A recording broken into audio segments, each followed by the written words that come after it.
अस्सलाम वालेकुम, मेरा नाम है रमशा इकबाल और आज हम लोग चैप्टर नंबर 7 बायोएनर्जेटिक्स का लेक्चर नंबर 6 स्टार्ट करने वाले हैं। और आज हम न्यू टॉपिक स्टार्ट कर रहे हैं, रेस्पिरेशन।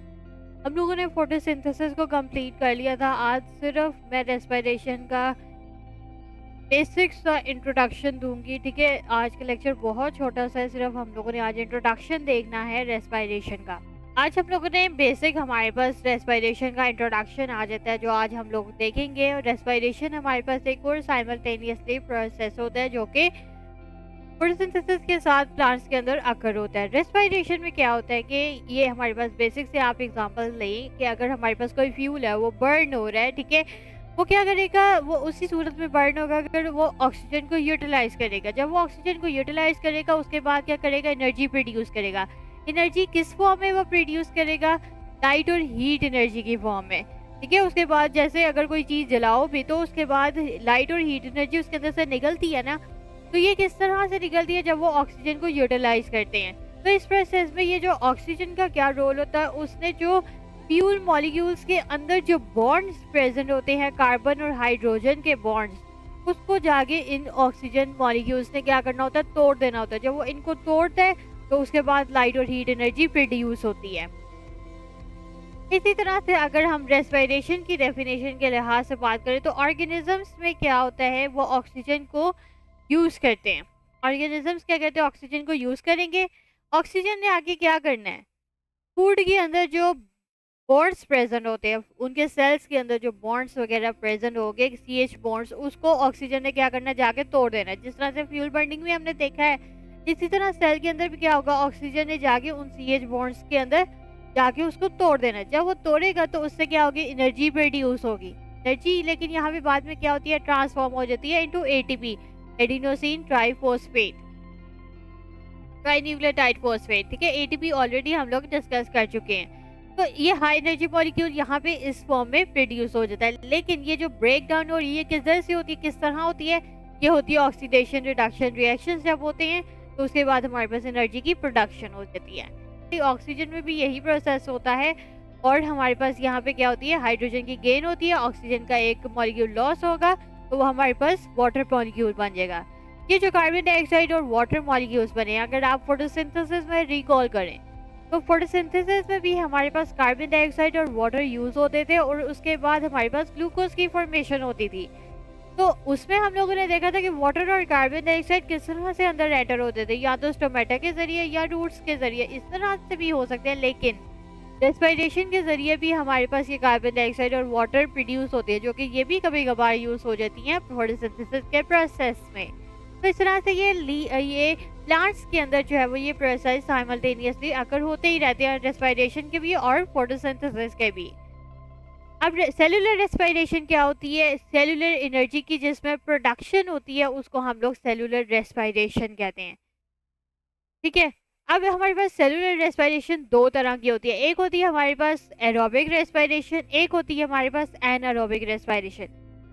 जो सबसे कॉमन एनर्जी सोर्स है जो कि यूज करता है सेल को, ठीक है, वो हमारे पास ग्लूकोज है।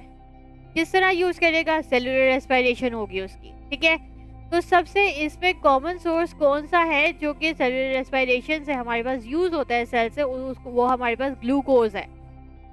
ग्लूकोज की जो ऑक्सीडेशन होती है वो किस पे डिपेंड करती है, जितनी ऑक्सीजन की अवेलेबिलिटी होगी उतनी हमारे पास ग्लूकोज की ऑक्सीडेशन होगी। क्योंकि ऑक्सीडेशन क्या होती है, जिसमें हमारे पास गेन होती है ऑक्सीजन की, रिडक्शन में हम लोगों ने देखा था लॉस होती है ऑक्सीजन की, लेकिन ऑक्सीडेशन में हमारे पास क्या होती है, गेन होती है ऑक्सीजन की। इसी वजह से ग्लूकोज की ऑक्सीडेशन जिसमें डिपेंड करेगी कि जितनी हमारे पास ऑक्सीजन की अमाउंट प्रेजेंट होगी तो ही उतनी ज्यादा हमारे पास ग्लूकोज की ऑक्सीडेशन होगी। अब सेलुलर रेस्पिरेशन, अगर तो वो ऑक्सीजन की प्रेजेंस में सेलुलर रेस्पिरेशन हो रही है, उसको हम कहेंगे एरोबिक रेस्पिरेशन। और इसके अलावा अगर हमारे पास सेलुलर रेस्पिरेशन ऑक्सीजन की एब्सेंस में हो रही है, तब भी हमारे पास सेलुलर रेस्पिरेशन हो सकती है। ठीक है, उसको हम कहेंगे एनएरोबिक रेस्पिरेशन। एरोबिक का मतलब ये होता है जिसमें अवेलेबिलिटी होती है ऑक्सीजन की, एनारोबिक होती है जिसमें अवेलेबिलिटी नहीं होती ऑक्सीजन की। ठीक है, अब आज हमारा टॉपिक बस इतना ही था, मैं आपको बुक से पढ़ा देती हूँ। एरोबिक और एनएरोबिक रेस्पिरेशन हम लोग डिटेल से नेक्स्ट लेक्चर में देखेंगे।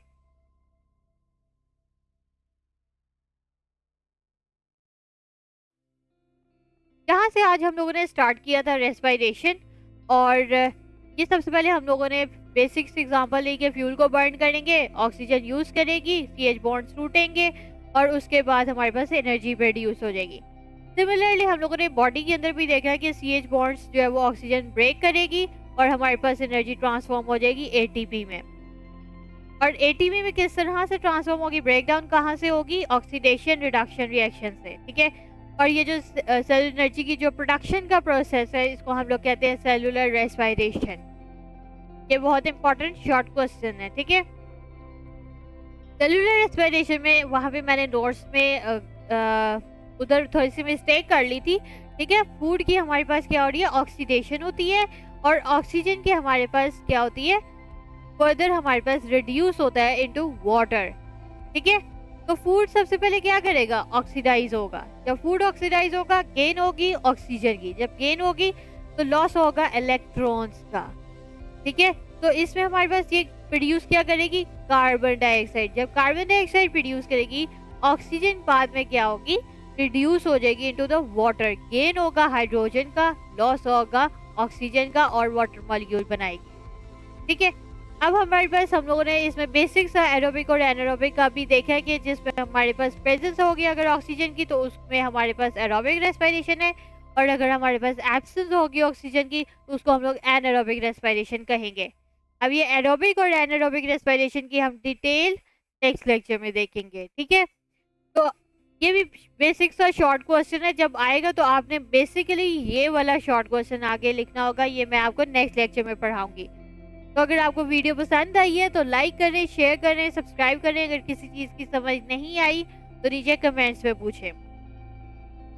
लिंक आपको नोट्स का डिस्क्रिप्शन में मिल जाएगा, साथ में एक और लिंक है जो कि प्रोडक्ट स्टोर है, तो आप वहाँ पे जाएं, कोई चीज़ बाय करना चाहते हैं तो कर सकते हैं। तो आज के लिए इतना ही, अल्लाह हाफिज़।